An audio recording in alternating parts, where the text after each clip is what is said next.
महिषासुर एक राक्षस हुआ जी उसने ब्रह्मा जी की तपस्या की। जी कई वर्षों तक वो लगातार तपस्यारत रहा। ब्रह्मा जी प्रकट हुए और उन्होंने कहा कि वरदान मांगो।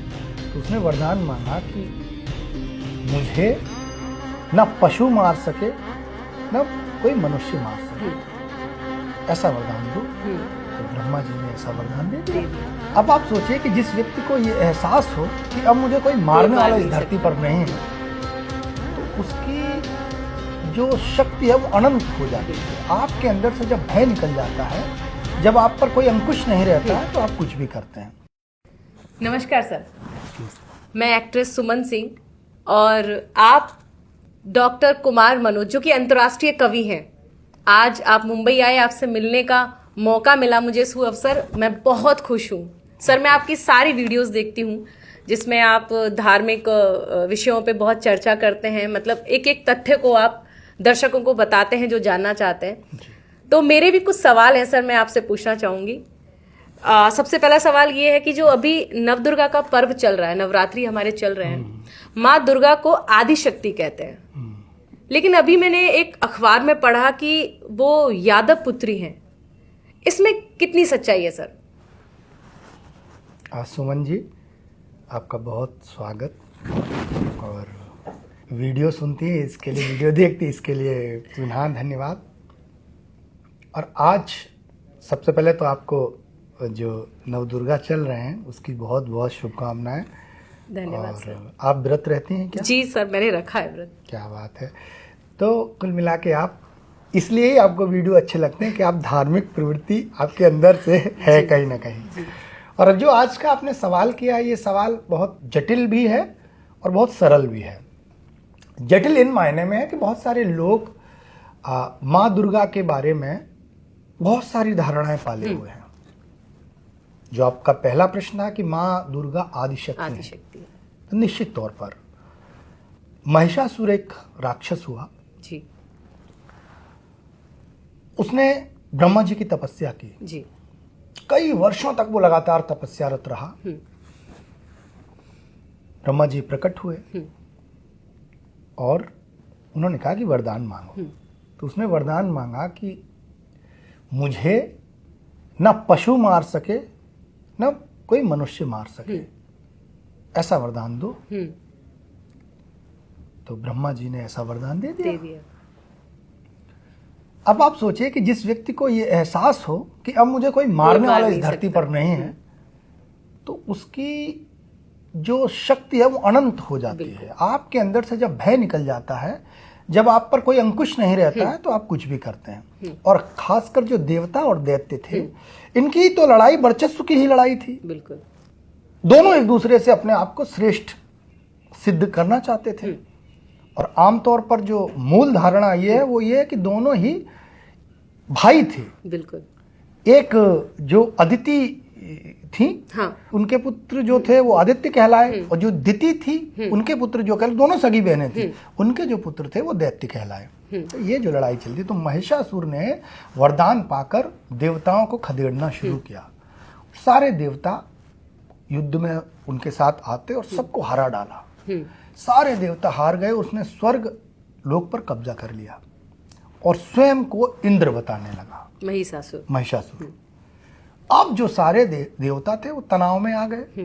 भाई स्वर्ग से उनको निकाल दिया गया और सब विचरण करने लगे इधर उधर। दौड़ते हुए ये तीनों ब्रह्मा विष्णु महेश के पास पहुंचे और उन्होंने कहा कि आप लोग हमको संकट में डाल देते हैं, आपकी तपस्या करते हैं लोग और फिर आपसे मनचाहा वरदान मांगते हैं, आप वरदान दे देते हो, और फिर पूरा जो मानव धरती पर जो लोग रहते हैं वो तो है ही, और जितने देव हैं, देवता हैं, सारे लोग संकट में आ जाते हैं। तो बैठ के एक आम सभा हुई, मीटिंग हुई, क्या किया जाए। तो कहा कि सारे देवता इकट्ठे होकर लड़ो।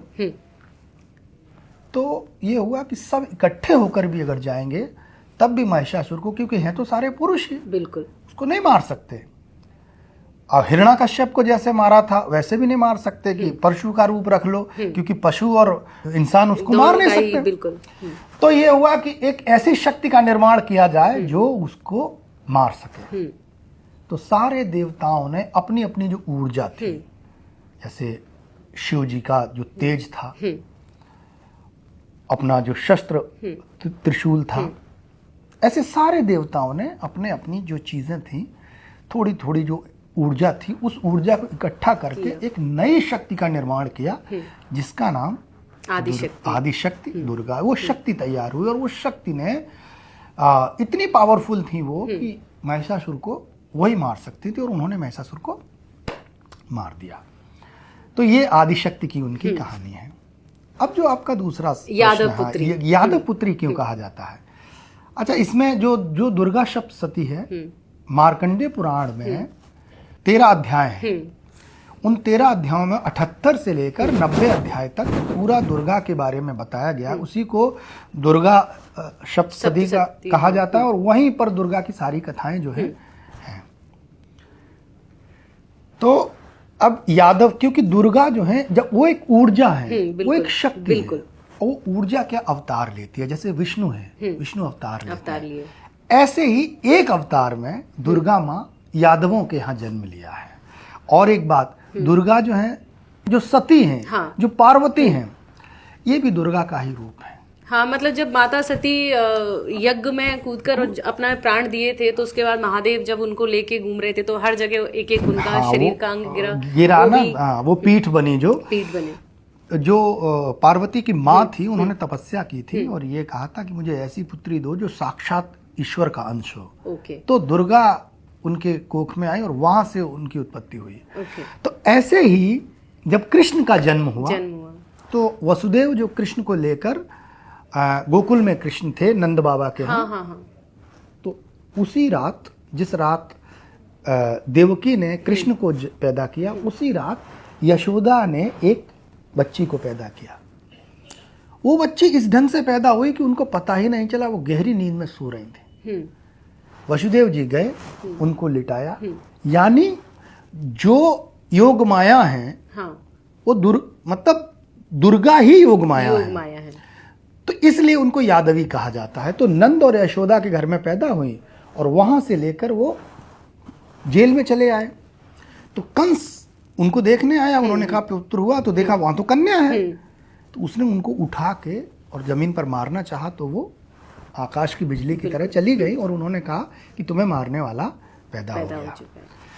तो उनको ये माना गया कि लोग ये मानते हैं कि नंद बाबा जो थे यदुवंशी आभीर वंशी थे।